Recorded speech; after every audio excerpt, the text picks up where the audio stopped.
ისრაელსა და ლიბანს შორის მესამე მოლაპარაკებების რაუნდი ვაშინგტონში ხუთშაბათს დაიწყება, რაც მიუთითებს პოზიტიურ დინამიკაზე იერუსალიმსა და ბეირუთს შორის მშვიდობის შეთანხმებისკენ სწრაფვაში. მიუხედავად იმისა, რომ ლიბანი ცეცხლის შეწყვეტის გახანგრძლივებასა და ისრაელის თავდაცვის ძალების სრულ გამოყვანას ითხოვს, ისრაელისა და აშერ-სოშის ოფიციალური პირები აცხადებენ, რომ ნებისმიერი გამოყვანა მხოლოდ მაშინ მოხდება, როცა ჰეზბოლას განიარაღება დასრულდება. ახლა აღმოსავლეთის უფროსი კორესპონდენტი არიელ ოსარანი ამ ანგარიშში მეტ ინფორმაციას გვაწვდის. ისრაელისა და ლიბანის ოფიციალური პირები ამ კვირის ბოლოს ვაშინგტონში მესამედ შეხვდებიან ერთმანეთს. მთავარი საკითხი დღის წესრიგშია ჰეზბოლას განიარაღება. ლიბანის მთავრობასა და ისრაელის მთავრობას შორის პრობლემა არ არსებობს. ისრაელი არ არაცხადებს, რომ ლიბანში რაიმე მიწა მათ ეკუთვნით. და ზოგადად ვფიქრობ, რომ ლიბანსა და ისრაელს შორის სამშვიდობო შეთანხმება მალე მიღწევადია და ასე უნდა იყოს. ისრაელსა და ლიბანს შორის პრობლემა არც ისრაელია და არც ლიც ლიბანი, პრობლემა ჰეზბოლაა. როგორც წინა რაუნდებში, ხუთშაბათის მოლაპარაკებებზე ისრაელის დელეგაციას ვაშინგტონში ელჩი იეხი ელ-ლაითერი უხელმძღვანელებს. ლიბანის დელეგაციას პირველად უხელმძღვანელებს ლიბანის ყოფილი ელჩი აშშ-ში სიმონ ქარამი, რომელმაც პარასკევს პრეზიდენტ ჟოზეფ უნს შეხვდა, რათა მოლაპარაკებებამდე მითითებები მიეღო. მაგრამ ამჯერად მოლაპარაკებებში ასევე მიიღებენ მონაწილეობას სამუშაო ჯგუფები როგორც ისრაელიდან, ასევე ლიბანიდან, რაც მოლაპარაკებების გაღრმავებას აღნიშნავს.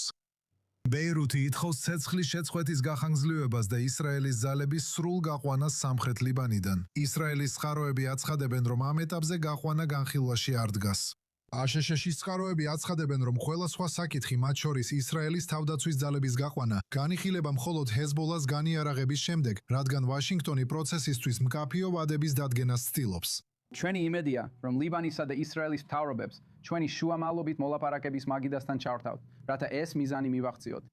და ეს ნიშნავს, რომ ლიბანის შეიარაღებულ ძალებსა და ლიბანის მთავრობას არა მხოლოდ სურვილი, არამედ შესაძლებლობაც ჰქონდეთ ჰეზბოლას წინააღმდეგ გამოსვლისა და მათი განიარაღების დასაწყებად, რადგან ლიბანის ხალხიც ჰეზბოლას მსხვერპლია. საინტერესოა, რომ ლიბანის მხარე ამ კვირის მოლაპარაკებებს პირდაპირ მოლაპარაკებებს პირველ რაუნდად აფასებს, მაშინ როცა ისრაელი მას მესამე რაუნდს უწოდებს. მიუხედავად მზარდი შიდა ზეწოლებისა, ჩანს, რომ ბეირუთი ცდილობს ისრაელთან მოლაპარაკებების გაგებების გაღრმავების სიგნალი გააგზავნოს, მაშინ როცა ჰეზბოლას მცდელობები მოლაპარაკებების ჩაშლისკენ გრძელდება.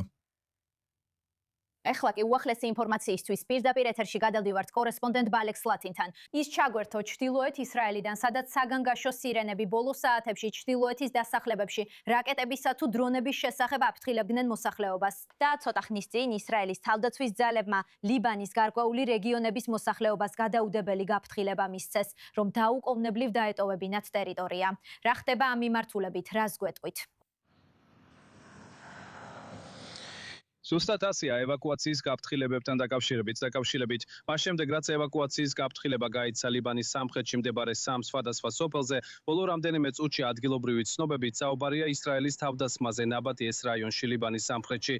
ეს მოხდა მას შემდეგ, რაც გაიცა გაფრთხილება ტერიტორიის ევაკუაციისა და იმ შენობებიდან მოშორებით ყოფნის შესახებ, რომელსაც ჰეზბოლა იყენებს ამ ქალაქებსა და სოფლებში ლიბანის სამხრეთში.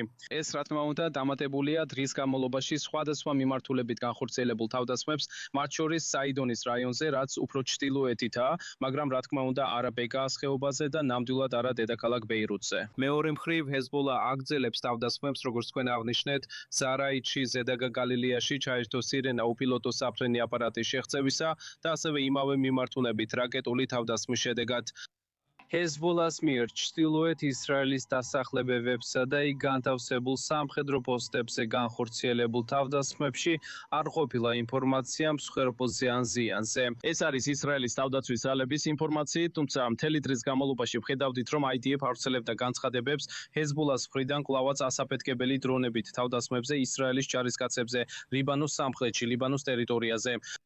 ჯერჯერობით IDF არ ამბობს, რომ ამის შედეგად მსხვერპლი იყო, მაგრამ ვხედავთ, რომ ჰეზბოლა აგრძელებს იმავე ტაქტიკის გამოყენებას, რომელმაც ბოლო რამდენიმე კვირის განმავლობაში ისრაელის ჯარისკაცებს დაზიანებები და სიკვდილიც კი მოუტანა. და ეს არის ახალი ტაქტიკა, რომელსაც ისრაელის სამხედროები ლიბანოში აწყდებიან და რომელიც იქ მყოფ ჯარს სერიოზულ გამოწევას უქმნის. რომლებიც ბევრ დაზიანებას იწვევს და რა თქმა უნდა გარკვეული რაოდენობის ისრაელის ჯარისკაცებიც დაიღუპნენ ამის შედეგად. კორესპონდენტი ბალექ სლატინი პირდაპირ ეთერში ჩრდილოეთ ისრაელიდან მადლობას გიხდით განახლებისთვის, დიდი მადლობა. ამასობაში შინაგანი ფრონტის სარდლობის ინსტრუქციები უცვლელად დარჩება და ძალაში იქნება 4 შაბათის საღამომდე 18 მაისამდე. ეს არის ადგილობრივი დროით საღამოს 8 საათზე. ეს ინფორმაცია ახლახან გავრცელდა ისრაელის თავდაცვის ძალებიდან. შიდა ფრონტის სარდლობის ინსტრუქციებში ცვლილება არ არის. იაკობ ლაპინი, ეს რას გეუბნებათ იმაზე, რაც ახლა ხდება ჩრდილოეთ ფრონტზე? თუ ინსტრუქციებში ცვლილება არ არის, ეს ნიშნავს, რომ ისრაელის თავდაცვის ძალების შიდა ფრონტის სარდლობას არ აქვს დაზორვითი ინფორმაცია რაიმე მნიშვნელოვანი თავდასხმის შესახებ, რომელიც სამოქალაქო მოსახლეობას ჩრდილოეთის საზღვრის თემებს დაემუქრება.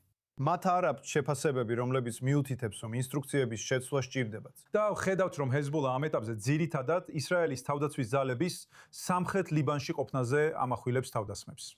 ის ცდილობს ისრაელისთვის ფასი გადაახტევინოს ამ უსაფრთხოების ზონის, ამ ახლად აღდგენილი უსაფრთხოების ზონის შენარჩუნებისთვის. ჩვენთვის, ვინც 80-იანები და 90-იანები გვახსოვს, ვიცით, რომ ამ რუკას რომ შევხედავთ, ეს ნამდვილად არ არის პირველი შემთხვევა, როცა ისრაელმა უსაფრთხოების ზონა შექმნა, რათა ჩრდილოეთის დასახლებებისთვის მკვლელი ტერორისტული საფრთხეები მოეშორებინა.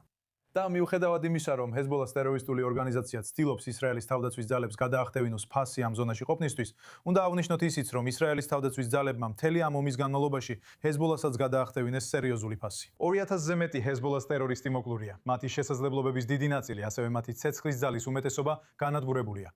და ჰეზბოლა ფაქტობრივად უბრუნდება თავის საწვისებს, ანუ ხდება პარტიზანული ტერორისტული ძალა, რომელმაც ფაქტობრივად დაკარგა სუვერენული კონტროლი სამხრეთ ლიბანზე, სადაც მას ჰქონდა სახელმწიფოში, მაგრამ მას ჯერ კიდევ შემორჩა ორგანიზაციული მეხსიერება იმის შესახებ, თუ როგორ ჩაატაროს მოულოდნელი თავდასხმები, სნაიპერული დარტყმები და თვითნაკეთი ასაფეთქებელი მოწყობილობების გამოყენება.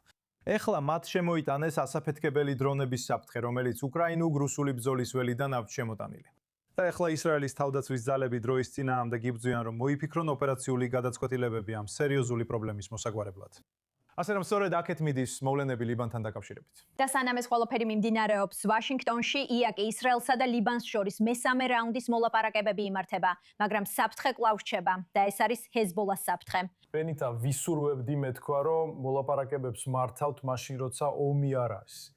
და ომებს მართავთ მაშინ, როცა მოლაპარაკებები არ არის, მაგრამ ამ ომის წარმართვაში ძალიან შეზღუდულები ვართ ამერიკელების გამო.